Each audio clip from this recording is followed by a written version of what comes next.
Okay, for question 60, I just have to mention something here. The way this works is a little different than what I showed in the class.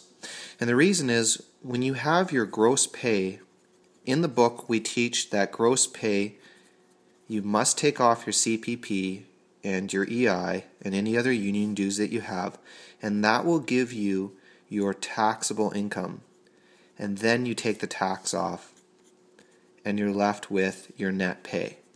But unfortunately, they don't mention that when you work with these claim codes. So when you use the chart, they take in consideration already CPP and EI that's taken off. But they don't make that very clear, and it goes against what you've learned in the class. So what I'm telling you here is, on the provincial exam, if they do ask you to use the chart, you don't even have to worry about taxable income. In fact, you just have to use the gross pay, and the chart figures it out for you. So all you would do is go, okay, well, if I make $9.30 per hour, and I work 40 hours per week, I make $372 weekly.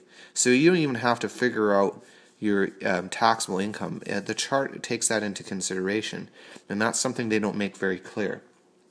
So to figure out your CPP, you just take the 372, turn to the chart where it says CPP, and find where 372 would fit in, and it's $15.08 that's taken off.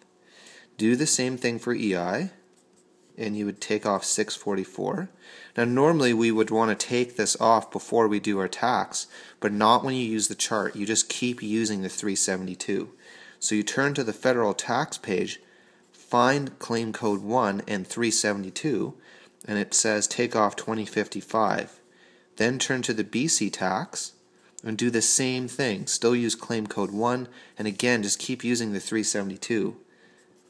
And then take that off, and then just subtract these four things from the 372, and you'll be left with $327.53.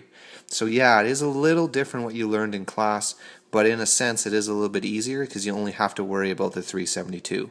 So when you get to a question like this on the provincial, make sure you remember this.